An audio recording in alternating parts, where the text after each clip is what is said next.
皆さんこんにちは。ワールドロバーマーケットのグッチーです。今回も卓球チームの方よろしくお願いします。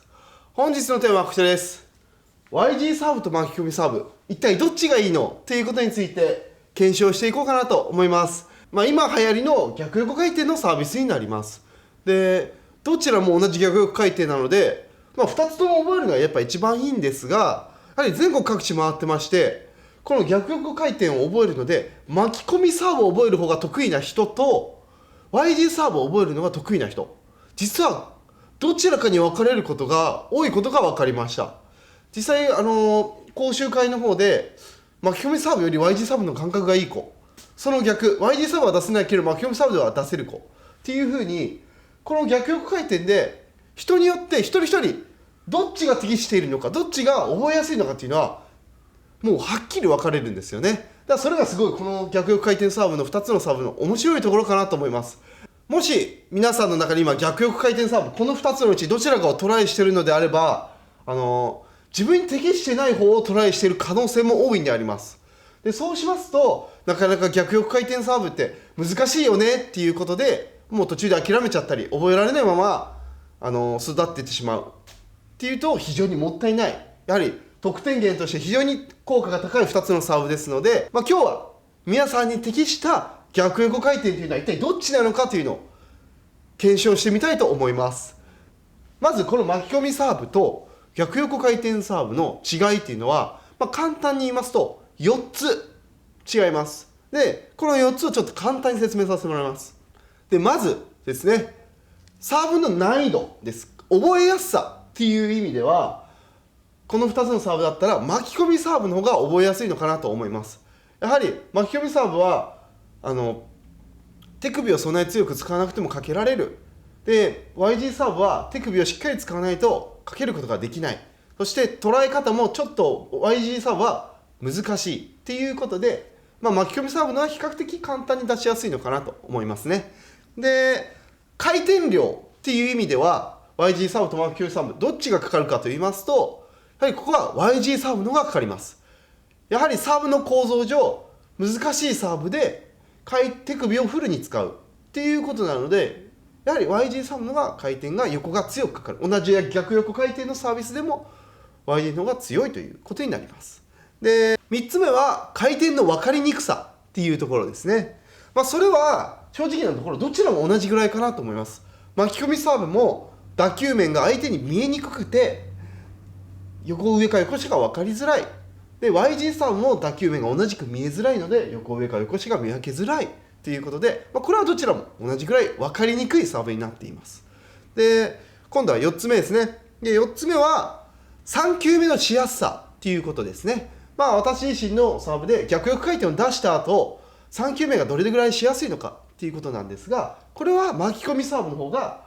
3球目は打ちやすいのかなと思います。で YG サーブはやっぱり回転量が強くなりがちですので、サーブが返ってきた時に返球されてくるボールが相当横が残ってたり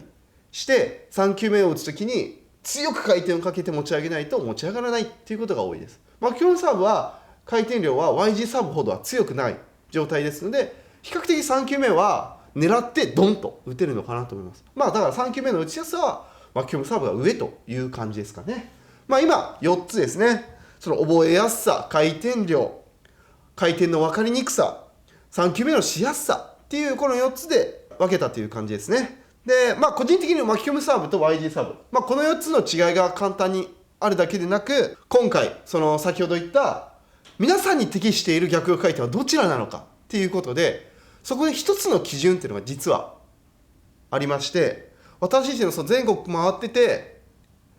比較的覚えが良かった方っていう傾向を取ったんですよ。 YG の方が覚えやすい子、巻き込みが覚えやすい子っていうふうに分けていきますと、その選手がちょっと卓球が不器用だなっていう感じの子、そういう、選手は巻き込みサーブをおすすめします。ちょっと卓球がちょっと台上プレーが苦手、つっつきがちょっと飛ばしちゃう、どちらかというと上回転のラリーが得意、ブロックで回して点数を取るというよりかは打ち合いで点数を取る。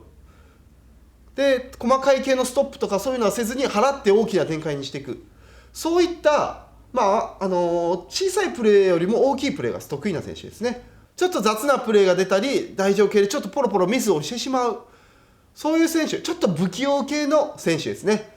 技数が少なくて、どちらかというと1つ2つの技術でひたすら戦っている、自分の武器は例えばフォアハンドなんだって言ってフォアドライブオンリーで戦っている、だからそういう選手ですね。そういう選手は実は巻き込みサーブの方が覚えやすいっていうことが分かっています。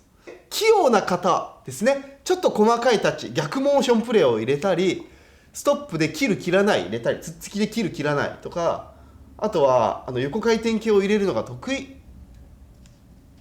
で、どちらかというとラリーのパワーよりも技数テクニックで勝負だっていう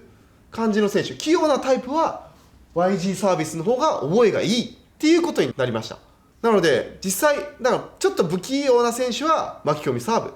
で、器用な選手は YG サーブを覚えるっていうのは全体的に逆力系のサーブで覚えやすい方、皆さんに適した方っていうことが判明しました。実際考えても巻き込みサーブって言っても面を作ればいいだけなんですよね。ラケットの面を作って、あとは手首は使わない、手首を固定したまま押すっていうことだけですので、巻き込みサーブはシンプルで難しくないんですよね。そんなに深い考えを持たなくても、細かいタッチ、柔らかいそのボール感覚を持たなくても巻き込みサーブっていうのは出せます。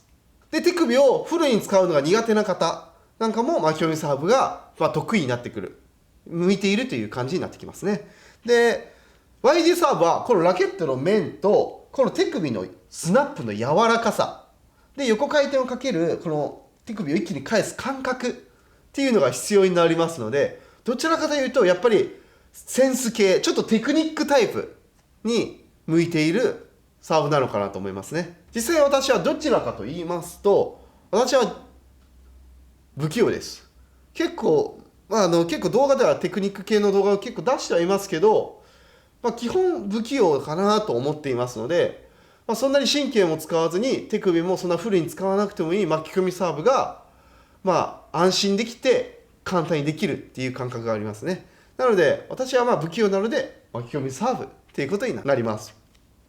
やっぱりあとは試合でセットオールジュースとかセットオールとかに緊張した場面とかで YG を出すときにやっぱ手がちょっと震えるんですよね。巻き込み手首を使う系のサーブってやっぱ緊張した時にやっぱ震えて手首が中途半端な使い方になってミスが増えてしまうんですけど、巻き込みサーブは緊張した場面でも手首を使わなくていいので、緊張しながらでもとりあえずは